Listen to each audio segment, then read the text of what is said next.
Selamat sejahtera dan selamat pagi murid-murid. Baiklah, berjumpa lagi dengan cikgu dalam mata pelajaran Pendidikan Moral tahun 1. Baiklah murid-murid, hari ini kita akan tengok unit 7, kempen kebersihan dan keselamatan diri. Kita akan sambung pembelajaran kita semalam ya murid. Murid-murid boleh merujuk buku teks muka surat 32.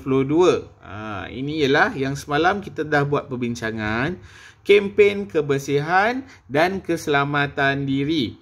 Kita dah tengok apa maksud kempen. Untuk hari ini kita akan tengok mengapakah kamu perlu menjaga kebersihan dan keselamatan diri. Mengapakah kamu perlu menjaga kebersihan dan keselamatan diri.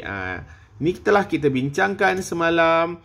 Macam mana menjaga kempen menjaga kebersihan diri. Ada 4 gambar yang telah kita bincangkan semalam. Dan juga bagaimana kempen menjaga keselamatan diri.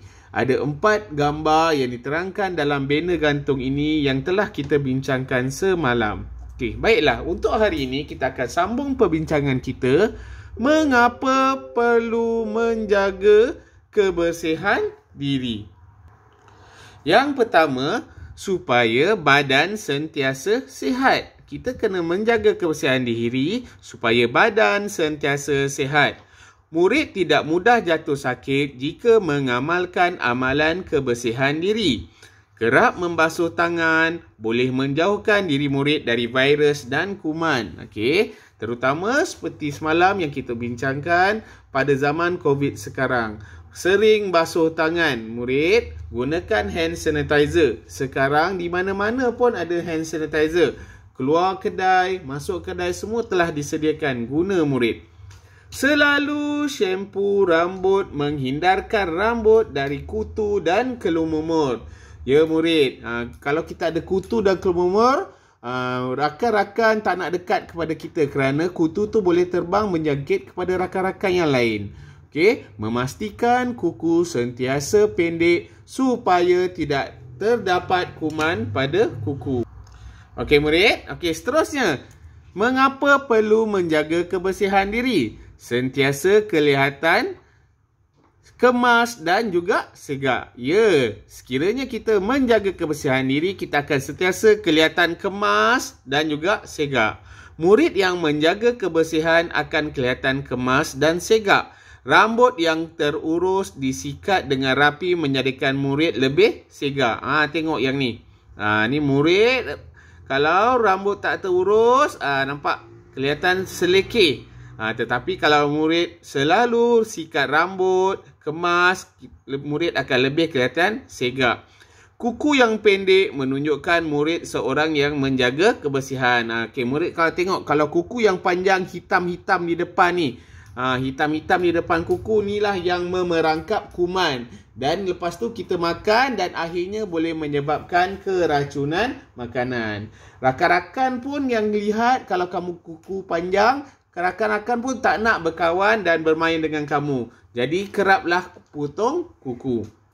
Seterusnya, mengapa perlu menjaga kebersihan diri? Supaya kita selesa untuk melakukan aktiviti. Apabila badan sihat, murid lebih mudah melakukan aktiviti harian. Murid akan lebih selesa untuk pergi ke sekolah, lebih bersemangat untuk belajar. Ya murid, kalau badan kita bersih, kita akan lebih segar. Bila lebih segar, kita lebih bersemangat untuk ke sekolah dan untuk mendapat ilmu.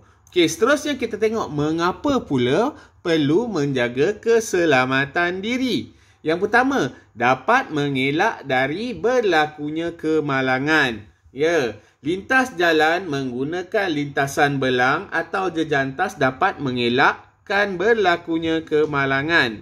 Okey, lintas jalan bersama orang dewasa kerana pemandu nampak kehadiran orang dewasa murid. Ya, kalau murid-murid kadang-kadang pemandu tidak nampak kerana saiz murid kecil. Jadi, sekiranya nak lintas jalan, lintaslah bersama orang dewasa supaya dapat mengelakkan berlakunya kemalangan. Boleh murid? Gunakan jejantas yang telah disediakan.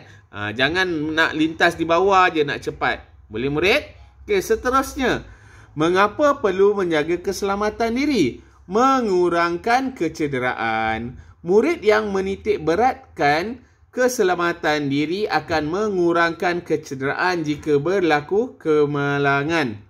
Okey, murid yang memakai topi keledar dan tali pinggang keledar akan mengalami cedera yang sedikit berbanding jika tidak memakai langsung. Okey, murid tengok ini gambar ni. Okey, sekiranya murid tidak memakai topi keledar walaupun naik basikal, murid jatuh boleh menyebabkan kecederaan kepada kepala murid berbanding dengan sekiranya murid memakai topi keledar. Kepala murid akan lebih selamat. Kerana apa? Kerana kepala ni lah yang paling penting murid. Sama juga sekiranya menaiki motosikal. Murid bayangkan, okey, jatuh terus terhempap ke lantai kepala ni macam ini. Terus boleh menyebabkan kecederaan teruk. Boleh murid? Okey, baiklah. So hari ini kita dah tengok mengapa kita perlu menjaga keselamatan diri dan juga mengapa kita perlu menjaga kebersihan diri. Banyak faedah yang kita perolehi. Boleh murid? Mari kita sama-sama mengamalkan kempen menjaga kebersihan dan keselamatan diri. Jangan lupa jawab soalan cikgu di bawah. Jumpa lagi murid. Jaga diri, jaga kesihatan.